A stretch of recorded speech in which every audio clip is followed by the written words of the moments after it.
What's up, everybody, and welcome back to another episode of Let's Tell a Story with your girl, Drea. I have here, I just cannot, I can't explain how much I love this girl, but Miss Danielle LaRoach. Thank you. She's a Baton Rouge native. Yes. BR. Period. 225. 2 plus 2 equals 5. You know, she's been here before. Yeah. But she has literally been blowing me away with all of her talent and everything that she's been doing. So introduce yourself. Let the people know what you do, what you be doing. Hello, everyone. Thank you for having me. And love her, by the way. And I'm an actress. I'm a model. I'm a hair model. I'm a new show right now called Zatima. It's Tyler Perry's new spinoff from Sisters. Other than that, I'm just an all-around lover girl, and I'm always trying to inspire people. And I'm someone who believes in hard work, work ethic, and true relationships. And I would say that's definitely why I'm here. And that's also to be interviewed by someone who I actually adore. And aside from that, I just want to say thank you, because there's been days where you made videos. It could have been 2, 3 in the morning from your car. Thank you for that. And thank you for your obedience, because there would be times where I would be on the fence about certain things. And this girl, I'm talking about God, would just speak through her. So I just want to say thank you, because your obedience is also a reason why I'm in this position. So love you for that.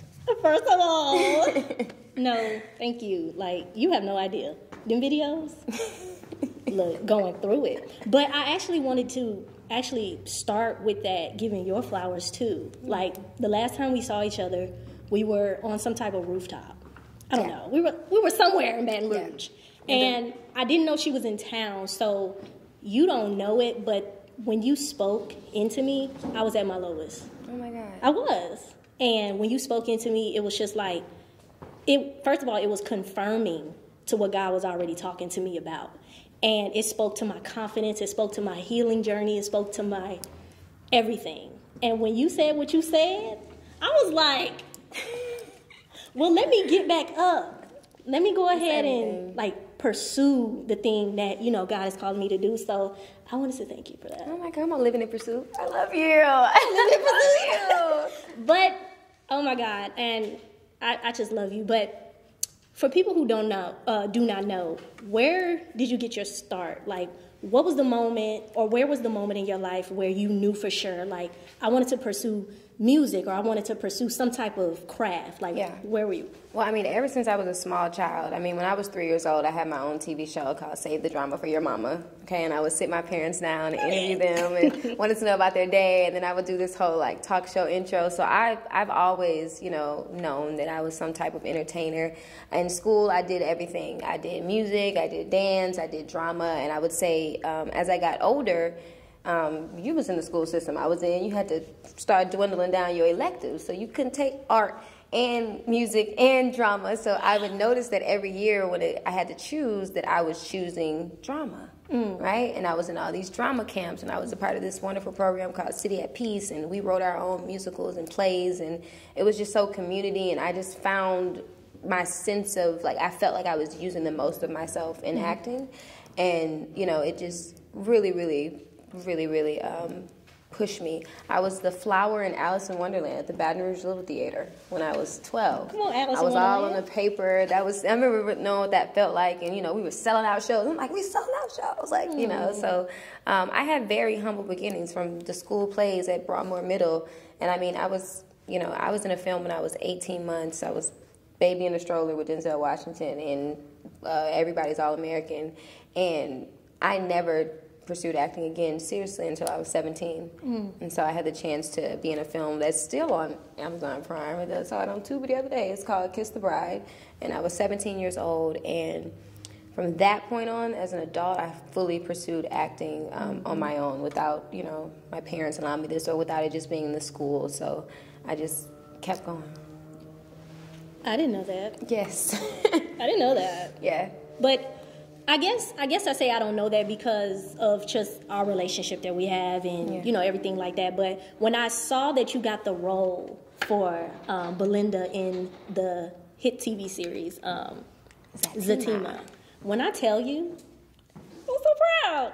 But as I was watching it, like I was explaining to you earlier, I saw the first episode and I saw you, but as the episodes progressed, I saw Belinda. Yeah. And you totally took over that role. So when you got that script, what was going through your mind? Everybody's gonna hate me.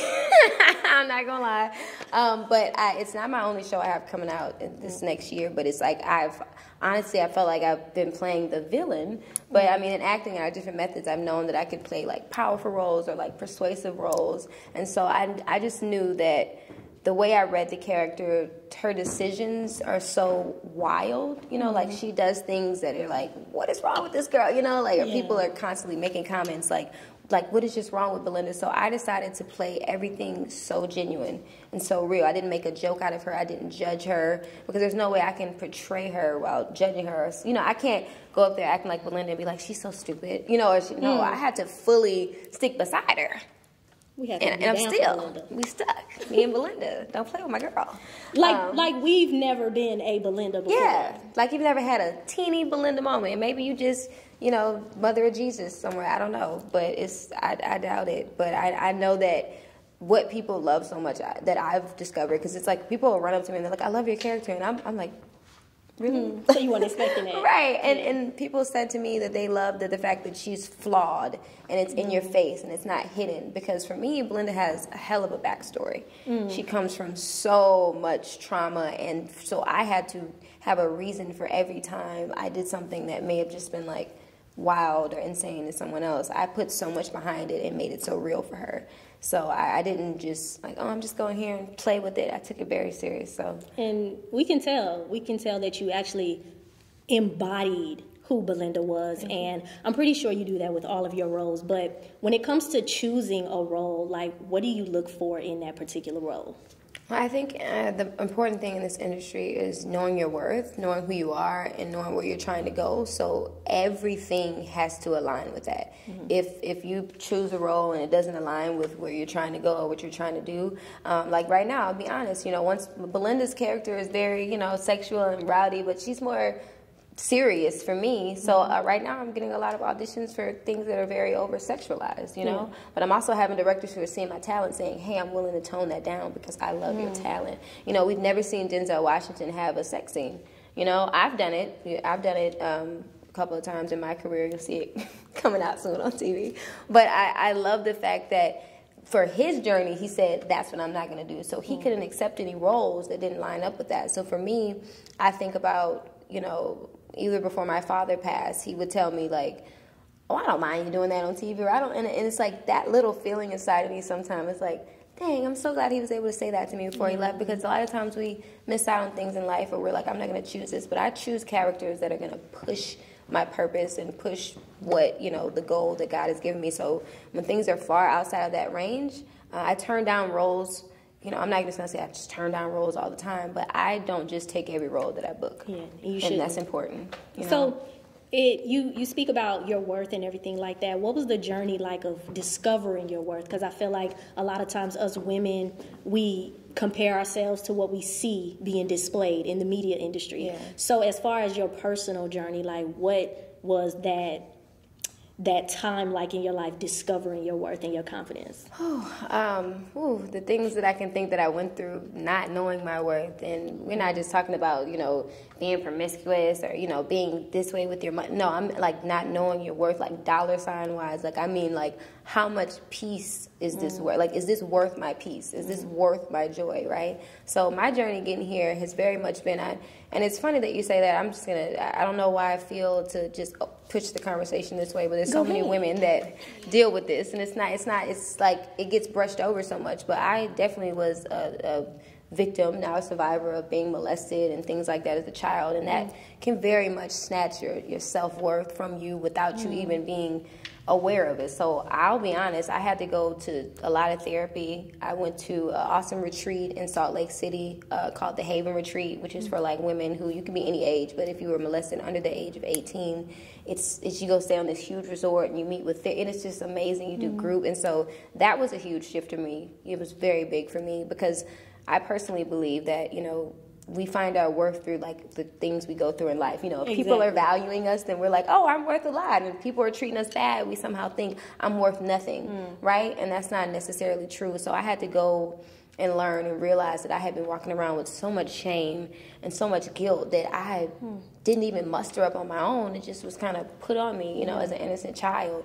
So I had to go back and do a lot of my childhood trauma, shadow work, and just sit with God. And I like to say sitting in your shit, you know, because it takes a real person to sit in their shit and smear it on their face and smell like shit to get through it. And I think that he revealed a lot of things to me that I didn't like about it. You know, it's cute when he says, you're a good child, you know, and if he says, you're prideful and you're being a little, and you're like, whoa. I didn't know I was I that. didn't know I was that. I thought I was your favorite, you know. So also on that journey, God started revealing things about me, you know, and I think that a large part of the trauma that you go through as a child, you have to understand that if it was allowed, right, because we're like, what? God wouldn't allow someone to bless me, but hey, what I took from it that was positive, I had to go through therapy to understand what I was supposed to chew and what I was supposed to spit out. Yeah. So there are things that happen to you that are very traumatizing, but there is such a lesson in them, you know. So I think that I started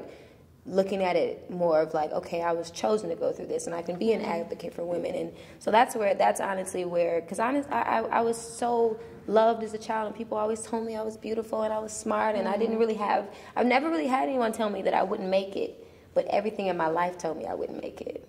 Like, I never physically had someone come up to me and be like, you ain't gonna be shit and you ain't gonna never be on TV. I've never had to deal with that. Honestly, since I was little, people were like, oh my God, you're a movie star, but it was like, I was poor and I was being molested and I didn't have this and I didn't have that as a child. So everything around me was telling me I wasn't worthy. Your reality didn't match. It did not. Your dream. It did not.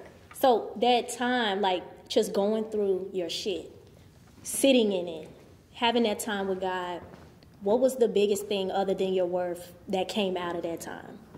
I think that when I realized self-control, like I think like a lot of times we brush self-control away, you know, but it's like I was out of control in a lot of ways towards myself, towards others, you know, and once I realized the discipline that could be rewarding and can push me towards my purpose rather than constantly having me resist where I needed to be. So, you know, self-worth and going the other side of that, like, oh, okay, now I know I'm worthy, so where's the discipline of the worthiness, right? So that's how it kind of went for me. You're preaching. You're getting me riled up over here. Put some in the bucket. But that is definitely a journey that, you know, I'm pretty sure you would encourage women to go through, to stop hiding behind the mask of your shame and your guilt and really get on the path that God has chosen for you instead of trying to deviate from it. Yeah, and it can be hard. It can be nasty. Because who wants to do something that your whole body is saying no, right? The only thing you feel is God. And as you get more afraid, his voice gets smaller and smaller. So you're like, is he really saying that? I don't even think he's saying that. I don't even think, you know what I mean? So I would just encourage everyone to know that, like, in the things that you are fearful of is where you're going to unlock what you really need. Definitely. And when you're in front of the camera and learning all that you have learned, going through all that you have gone through, how do you display yourself? How do you demonstrate what all that you've learned in these characters and behind the scenes, working with different people that, you know, may have been doing this for 10 plus years, people that, you know, you are unfamiliar with? Like, how do you keep that sense of worthiness in front of everybody? Gotcha. Yeah, because you're right. I recently found, like, an acting method. I studied the Ivana Chubbuck method. My acting coach, Kevin Benton, I'm in a mastery level. We've worked so hard to get this method into me because it's a method to where I actually use real substitutions and objectives when I'm acting. So you may see me in the scene yelling with Zach, and then right before Fatima shoots me, but like my work may be that I'm finally getting to tell my cousin that molested me how I feel about him, right? But in the midst of it, I gained some type of power back. And before that, I was doing other acting methods that I'm not knocking. It's just for me personally, the way my brain is wired, I got more power out of this method. So it was like, before, it was like I would go in there and I would give all this emotion, but it was like I was cutting myself. When I leave, I'm still bleeding. I go home that night and I'm thinking I left something on the stage or, you know, on the camera, and it's actually still bothering me. So my acting method has helped me a lot because it allows me to compartmentalize and understand, okay, I'm not even talking to this person in front of me right now, right? I put something on everything. The best example I could give is like, you could take this phone from me right now, and I might be like, whatever. I might not fight hard to get it back from you. But if I said that phone was like my grandmama or my mama, I might fight you to death for that phone. Let's fight. So, you Not know what my I mean? mom. Yeah. So that's kind of how the best way I can explain, in a nutshell, how my acting method is. So I put a lot on stuff, and everything is life or death for me. Everything. It's just, I think if you go all the way, it surfaces. So I do all the work, and then before they say action, I let everything go. Like, I'm not actually thinking at all while I'm on camera. Would you say this is like a new level of your healing journey? Yeah, and I would say I wasn't expecting a method of acting, and it had so much to do with the coach that I have with it, Kevin, and also the community that surrounded me within it. I know that, I could have studied this method in other places, but I found this specific tribe and someone who just spoke my language of crazy. Right? If y'all didn't know, you gotta be crazy to be an actor, so if you ain't crazy, don't try to do it. So I think that, like, it was surprising to me, and honestly, it was like my father passed in the midst of me really mastering this method and going from advanced to mastery, and like there's no other level. And I realized the method helped me even deal with that trauma, and I was like, an acting method is, but it was so much more than that. But that is what truly helps me not walk away feeling, like, imagine when I have to do scenes with people where someone is beating me, or, I recently did a movie where my husband is like beating me, like beating the shit out of me, you know what I mean? Like raping me, like things like this. So it's like, I'm not about to actually be thinking about, that I'm going to put something else on that to protect myself.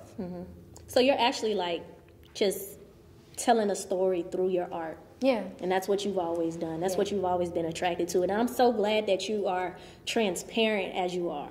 Yeah. Because, people hate that about me sometimes. Like, my friends be cringing. Like, yeah, right, Brittany? No. Sometimes my friends cringe. I keep it too vulnerable, but... No, I like I was saying, I think that's necessary, because a lot of people are gunning for you right now because you are Belinda from Fatima. You know what I'm saying? Because you played this role, because they're beginning to recognize you for your roles. But being as transparent as you are, you're not only talking to the aspiring actress, but you're talking to somebody who is currently going through some stuff that you've already been through. Definitely. Tell people about your ministry and everything that you have coming up right now. Yeah, so I'm actually in ministry school. I actually already have like my basic ministry degree, certificate, and it's like the next step now. But I was saying that I couldn't, like, I felt such an evangelistic spirit on my life, and I felt like I needed to wait until I got all these accolades and certificates to be qualified. So I came up with a program called Sunday School, which is like, come be inspired by me while I'm still in school, you know? So it's like, if I say something wrong, I'm still in school. No, I'm just playing. But it's also a safe space that I feel that's very rare, that you get to grow with somebody that's growing into a leader and growing and learning. So I'm studying so much about just like leadership right now and what that looks like, and what the culture is that I want to create through this ministry. And, it's very important to me. And I think at the end of the day, like, even me being an actor, I feel like I'm only here because I made it to the other side of so many situations. And I feel like when you make it to the other side of something, your job is to be a testimony. Teach. Like, not even just like to live and walk. So even within my vulnerability, it's not me being vulnerable, it's me giving in to being a walking testimony, and understand that nothing that I went through was because God hated me. So I'm very big on getting people to see God, and sometimes he's huge, he's big, he's omnipotent, but we make him so big that we don't, respect him in a certain way. And I'm not saying you gotta respect him like he get up and put his pants on every morning, but it's like, it's so hard for people to see him like really sitting next to them, right? And walking with them. Like he's real. Yeah, like being in there with them. So I more than anything, just want to spread the gospel, bring people to the kingdom, love being a kingdom builder, and just get people to see God the way I see him, because that's actually what he told me, show people him the way that I see them. So, and I'm going to be obedient. Right, so I'm going to do what he said. I'm going to do what God told me to do. He said, yeah, so I'm excited about that. So where can everyone find you? What do you have coming up next, aside from Zatima? Yes, so, All Black is another streaming network platform. I'm on a show called A House Divided, playing a character called Orletha. That comes out in January, so I'm excited about that. I'm in a new series called Broken Seeds, which I get to play another villain named Trish, and it's actually a prequel from a film called Broken Rose. It's already out on Amazon, and it's a lot. It's deep. I'm in there pistol whooping, and I'm something like a pimp in there, yeah. Amen, but we're gonna wait for that and watch that. Amen. But I'm also leading in my first just like roles, like as lead roles, and not having to be like, hey, you see me over there, which is cool because I enjoyed those moments and ate them up just like now. But have that going on. But you guys can keep up with what I have going on at DanielleLaRoach.com or at Danielle LaRoach. That's at DanielleLaRoach. And you want to email me, that's DanielleLaRoach at iCloud. And also on my website, DanielleLaRoach.com, you can contact me. It's like a little section down there, and it'll come straight to my email. So, well, I am so glad that you are here, that you had the chance to talk to me. I know you have some things going on tonight, but I'm just so proud of you. I keep telling you this. Thank you. Like in your DMs, I be at your neck. Yes. Every time you post. It's giving. Who sent me a voice? Like it's me. It's the voice message. It's me. It's the voice message. It's a voice for me. It's the voice message for me. But if no one from your own city told you, I'm saying it. I'm proud of you. Thank you. And I love you. This has been another episode of Let's Tell a Story. Okay. We just told the story. Yeah. We did. I love you. Oh, thank you. Period.